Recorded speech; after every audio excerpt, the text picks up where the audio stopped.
அனைவருக்கும் வணக்கம். நீங்கள் நம்ம சேனலுக்கு புதுசுன்னா பக்கத்தில் இருக்கிற பெல் பட்டனை அமைத்தி சப்ஸ்கிரைப் பண்ணிக்கோங்க. ஹோட்டலுக்கு வந்தாச்சு. இந்த ஹோட்டலுக்கு பணம் கொடுத்தே நம்ம சம்பளமெல்லாம் போயிடும் போல இருக்கு ஐயா. ஆ, என்னது ஒரு போர்டு, என்னன்னு படிக்கலாம். இன்று மட்டும் இங்கு சாப்பிடுபவர்களுக்கு கட்டணம் கிடையாது. ஆஹா, ஆனால் சப்ளை செய்யும் நபருக்கு டிப்ஸு மட்டும் கொடுக்கவும். ஆஹா, என்ன ஒரு ஒன் டே ஆஃபர்யா. இன்னைக்கு டிஃபனை ஒரு பிடி பிடிச்சிட வேண்டியதுதான்.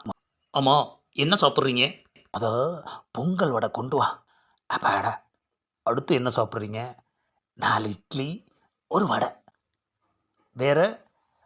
ஆ, நல்ல முறுவலை, ஒரு மசால் தோசை. அப்பாடா, இன்னைக்கு தாயா ஹோட்டலில் திருப்தியாக சாப்பிட்ருக்கோம்.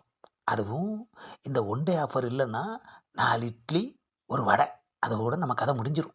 ஏப்பா சப்ளையரு, கூப்பிட்டீங்களா? ஆமாப்பா, இந்தா இதை வச்சுக்கோ. என்னது? டிப்ஸு 10 ரூபாயா. நான் எங்கே போய் சாப்பிட்டாலும் இது வரைக்கும் டிப்ஸு கொடுக்க மாட்டேன். ஆனால் நீங்கள் டிஃபன் ஃப்ரீன்னு போட்டதுனால தான் இந்த 10 ரூபாய் உனக்கு டிப்ஸு கொடுக்குறேன். என்னோடய டிப்ஸு 260 ரூபா. ஆஹா, 260 ரூபாயா? இது டிப்ஸா இல்லை பில்லா? எப்படி வேணுமாலும் வச்சுக்கலாம். ஆஹா, பில்லு போட்டு வாங்க வேண்டிய பணத்தை எவ்வளோ நூதனமாக டிப்ஸுன்ற பேரில் வாங்குறாங்க. இவனுங்க ஒன் டே ஆஃபர் கொடுக்கலன்னா 4 இட்லி ஒரு வடையோடு முடிச்சுட்டு போயிருப்பேன். இப்போ 260 ரூபா ஆயிடுச்சு ஐயா. அப்பா, இந்த ஐடியாவை உங்களுக்கு கொடுத்தது யார்?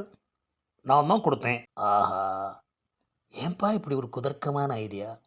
வர்றவங்கெல்லாம் 4 இட்லி ஒரு வடை, 4 இட்லி ஒரு வடை, இல்லைன்னா ஒரு பூரி செட்டு அதோடு முடிச்சுக்கிறாங்க. அவங்களையெல்லாம் அதிகமாக சாப்பிட வைக்கிறது எப்படின்னு யோசித்தேன். அதனால தான் இப்படி ஒரு ஐடியா. இப்போது டிஃபன் இலவசம் சொன்னதுனால தானே நீ இவ்வளோ சாப்பிட்ருக்க. இல்லைன்னா 4 இட்லி ஒரு வடையோடு முடிச்சுட்டு போயிருப்ப. ஆஹா, 10 நாளைக்கு டிஃபன் சாப்பிட வேண்டிய காசை இலவசம்ன்ற பேரில் ஒரே நாளில் பிடுங்கிட்டாங்களே ஐயா.